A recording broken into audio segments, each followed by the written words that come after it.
पिछले 2 दशकों में मैंने सैकड़ों सफल एनआई के सामने बैठकर बातचीत की है।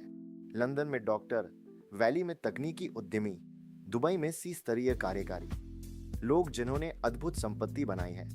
नमस्ते सभी को, ईपी के कैपिटल में आपका स्वागत है। यहाँ हम धन प्रबंधन और निवेश को सरल बनाते हैं ताकि आप पीढ़ियों के लिए धन बना सके। एक बोनस के रूप में मैंने उच्च नेटवर्थ एनआरआई के लिए 7 महंगे कर्जाल, बचाव और अनुपालन पर एक रणनीतिक रिपोर्ट पर एक गहन गाइड बनाई है। आप इसे विवरण में दिए गए लिंक पर क्लिक करके सरलता से डाउनलोड कर सकते हैं। आइए अब शुरू करते हैं। बोनस के रूप में मैंने उच्च नेटवर्थ एनआरआई के लिए 7 महंगे कर्जाल, बचाव और अनुपालन पर एक रणनीतिक रिपोर्ट पर एक विस्तृत गाइड बनाई है। आप इसे विवरण में दिए गए लिंक पर क्लिक करके आसानी से डाउनलोड कर सकते हैं। आइए अब शुरू करते हैं। क्या आप जानते हैं, वो एक विषय जो हर बार कमरे की ऊर्जा को बदल देता है, ये रिटायरमेंट नहीं है और ये निश्चित रूप से अगली लग्जरी कार खरीदना नहीं है। ये उनके बच्चों का भविष्य है, विशेष रूप से उनकी शिक्षा। एक एनआरआई के रूप में आप पर एक अनोखा दबाव है। आपने दुनिया की बेहतरीन चीजें देखी हैं और स्वाभाविक रूप से आप अपने बच्चे के लिए भी वही चाहते हैं। आप केवल एक स्थानीय विश्वविद्यालय की योजना नहीं बना रहे हैं, आप हार्वर्ड, स्टैनफोर्ड, ऑक्सफोर्ड या शायद ऑस्ट्रेलिया के सबसे अच्छे मेडिकल स्कूलों पर विचार कर रहे हैं। और आप शायद सोचते हैं, मेरे पास पर्याप्त पूंजी है, इसे फंड करना कोई समस्या नहीं होगी। लेकिन यहाँ एक असहज सच है जो मैंने 20 वर्षों में सीखा है। धन होना और सही समय पर सही मुद्रा में तलता होना, ये 2 बहुत अलग चीजें हैं। आज मैं उन विशेष चुनौतियों को साझा करने जा रहा हूँ जिनका सामना उच्च नेटवर्थ एनआई वैश्विक शिक्षा की योजना बनाते समय करते हैं। उन विशाल गलतियों के बारे में जो मैं बार बार देखता हूँ और उन्हें कैसे ठीक किया जाए इससे पहले कि आपके बच्चे को वो स्वीकृति पत्र मिले। रणनीति के बारे में बात करने से पहले हमें समस्या को सही ढंग से परिभाषित करने की आवश्यकता है। अधिकांश लोग नियमित महंगाई की योजना बनाते हैं, दूध और ब्रेड की कीमत सालाना 3% या 4% बढ़ने की। शिक्षा की महंगाई पूरी तरह से एक अलग समस्या है। यदि आप शीर्ष स्तरीय अमेरिकी विश्वविद्यालयों की बात कर रहे हैं तो ट्यूशन और जीवन यापन की लागत ऐतिहासिक रूप से प्रति वर्ष लगभग 5% से लेकर 8% तक बढ़ी है। ये मानक महंगाई की दर का 2 गुना है। आइए वास्तविक संख्याओं का उपयोग करें। आज अमेरिका में एक शीर्ष स्तरीय 4 वर्षीय स्नातक डिग्री की लागत लगभग $350,000 है। यदि आपका बच्चा आज 5 साल का है तो जब वो लगभग 13 वर्षों में कॉलेज के लिए तैयार होगा तो वह संख्या $350,000 नहीं होगी। ये संभवतः $750,000 या यहाँ तक कि $800,000 के करीब होगी। ये लगभग $1 मिलियन है करों के बाद एक बच्चे के लिए। यदि आपके 2 बच्चे हैं तो संख्या उच्च नेटवर्थ परिवार के लिए भी चौंकाने वाली हो जाती है। यदि आपका वर्तमान निवेश पोर्टफोलियो उस 7% शिक्षा मुद्रास्फीति दर को नहीं मात दे रहा है तो आप तकनीकी रूप से हर साल पीछे होते जा रहे हैं। लेकिन महंगाई तो सबसे बड़ा जाल भी नहीं है। मेरे अनुभव में स्मार्ट लोग तब अनावश्यक गलतियां करते हैं जब भावनाएं पैसे के साथ मिलती हैं।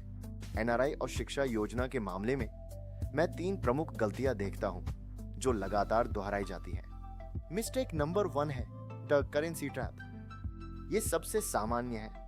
आप डॉलर, पाउंड या दिरहम में कमाते हैं, लेकिन भारत के प्रति भावनात्मक संबंध के कारण और ईमानदारी से कहे तो एनआरआई फिक्स डिपॉजिट पर आकर्षक ब्याज दरों के कारण आप अपनी बचत का अधिकांश हिस्सा घर भेजते हैं। यह सुरक्षित लगता है।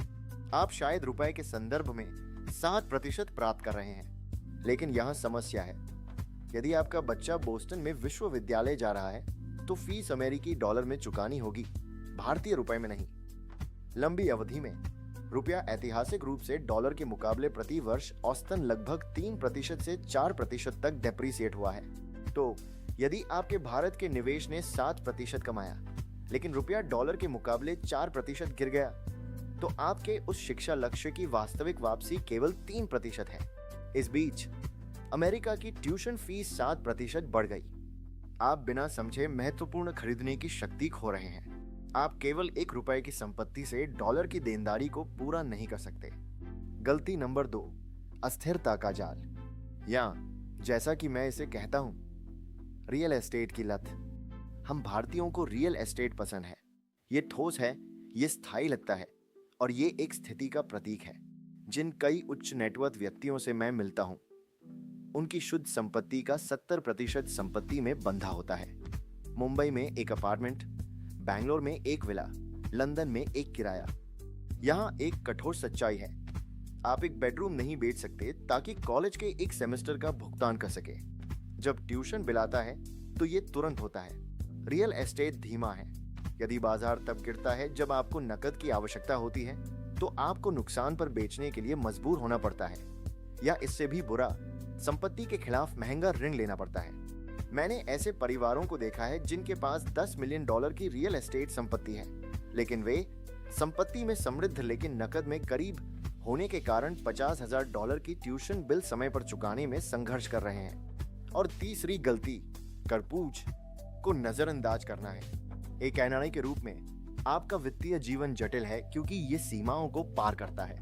यदि आप एक अमेरिकी व्यक्ति हैं, उदाहरण के लिए आपके बच्चे की शिक्षा के लिए आप कैसे निवेश करते हैं, इसके बड़े कर परिणाम होते हैं, जैसे कि पीएफआईसी नियमों के कारण। यदि आप यूके या दुबई में हैं, तो नियम फिर से अलग है।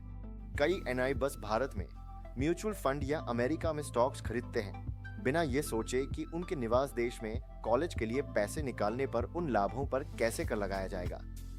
खराब कर संरचना आपके संचित शिक्षा कोष का 20% से 30% तुरंत समाप्त कर सकती है। आपको ये सुनिश्चित करने की आवश्यकता है कि आप जो संरचना चुनते हैं वो उस देश में कंप्लायंट और प्रभावी हो जहां पैसा निवेशित है, और उस देश में जहां आप रहते हैं। ठीक है, पर्याप्त निराशावाद। अच्छी खबर यह है कि एक एनआरआई के रूप में आप वास्तव में इसे हल करने के लिए लगभग किसी और की तुलना में बेहतर स्थिति में हैं। आपको वैश्विक बाजारों तक पहुंच है जो घरेलू निवेशकों के पास नहीं है। तो हम इन गलतियों को कैसे ठीक करें? हमें एक रणनीतिक बदलाव की आवश्यकता है। पहले आपको अपने संपत्तियों को अपने भविष्य के देनदारियों के साथ संरेखित करना चाहिए। यदि आप जानते हैं कि आपका बच्चा संभवतः अमेरिका या ब्रिटेन में पढ़ाई करेगा, तो उनके शिक्षा फंड का एक महत्वपूर्ण हिस्सा डॉलर या स्टर्लिंग में नामांकित संपत्तियों में निवेश किया जाना चाहिए। ये मुद्रा जोखिम को समाप्त करता है। आप इस बारे में चिंता करना बंद कर देते हैं कि रुपया डॉलर के मुकाबले क्या करता है। दूसरा, आपको इस विशेष लक्ष्य के लिए तरलता को प्राथमिकता देनी चाहिए। यदि आप चाहें तो अपनी विरासत या सेवानिवृत्ति के लिए रियल एस्टेट रखें, लेकिन शिक्षा कोष को तरल वैश्विक बाजार के उपकरणों में होना चाहिए। वैश्विक शेयरों और बांडों के विविधीकृत पोर्टफोलियो जो 3 दिनों के भीतर नकद में परिवर्तित किए जा सकते हैं, 3 महीनों में नहीं। तीसरा, अपनी वैश्विक स्थिति का उपयोग करें। भारत पर ही मत देखो। सिंगापुर या डबलिन जैसे क्षेत्रों में उपलब्ध अनुकूलित निवेश संरचनाओं पर ध्यान दो, जो अक्सर आपके जैसे विश्व भ्रमण करने वालों के लिए डिजाइन की जाती है। ये कभी कभी घर पर उपलब्ध विकल्पों की तुलना में बेहतर कर उपचार और व्यापक निवेश विकल्प प्रदान कर सकते हैं। संक्षेप में, एक विश्व स्तरीय शिक्षा को वित्त पोषित करना केवल पैसे बचाने के बारे में नहीं है, ये सीमाओं के पार क्रय शक्ति को बनाए रखने के बारे में है। यदि आपके पास पर्याप्त पूंजी है लेकिन आप चिंतित हैं कि आप सही तरीके से स्थापित नहीं हैं, तो इस सप्ताहांत आप 3 चीजें कर सकते हैं। 1, अपने वास्तविक संख्या की गणना करें। ट्यूशन लागत का अनुमान न लगाएं। 3 लक्षित विश्वविद्यालयों का चयन करें और उनकी वर्तमान कुल उपस्थिति लागत देखें। फिर इसे हर साल 6% की दर से उस संख्या के लिए गुणा करें जब तक आपका बच्चा 18 वर्ष का नहीं हो जाता। ये संख्या आपको चौंका देगी, लेकिन आपको स्पष्टता की आवश्यकता है। 2, अपनी वर्तमान पोर्टफोलियो का तरलता के लिए ऑडिट करें। आप अपनी संपत्ति में से कितनी राशि को 7 दिनों के भीतर बिना बड़े नुकसान के नकद में प्राप्त कर सकते हैं। यदि वह संख्या आपकी शुद्ध संपत्ति के 20% से कम है, तो आपके पास एक समस्या हो सकती है। 3, अपनी मुद्रा जोखिम की जांच करें। आपके निवेश का कितना प्रतिशत रुपए में है बनाम डॉलर या यूरो जैसी कठिन मुद्राओं में? क्या ये उस स्थान से मेल खाता है जहां आपका बच्चा संभवतः समाप्त होगा? इस तरह के व्यय की योजना बनाना कई कर न्यायालयों और मुद्राओं में बेहद जटिल है। ये कुछ ऐसा नहीं है जिसे आपको अनुमान के आधार पर संभालना चाहिए। आपने अपनी संपत्ति बनाने के लिए कड़ी मेहनत की है। ये सुनिश्चित करना कि ये प्रभावी ढंग से आपके बच्चे के भविष्य को प्रदान करे अगला महत्वपूर्ण कदम है। यदि आपने उन आंकड़ों का विश्लेषण किया है और आपको लगता है कि आपकी वर्तमान रणनीति को एक परिष्कृत दूसरी राय की आवश्यकता है, तो मेरी टीम ईपी के कैपिटल में विशेष रूप से एचएनआई परिवारों के लिए इस प्रकार की सीमा पार योजना में विशेषज्ञता रखती है। मैं आपको प्रोत्साहित करता हूं कि आप विवरण में दिए गए लिंक पर क्लिक करके या हमसे संपर्क करके 20 मिनट की कॉल बुक करें। हम आपके पोर्टफोलियो को उस स्वीकृति पत्र के लिए वास्तव में तैयार करने के लिए एक विचार विमर्श के रूप में कार्य करके खुश हैं। देखने के लिए धन्यवाद।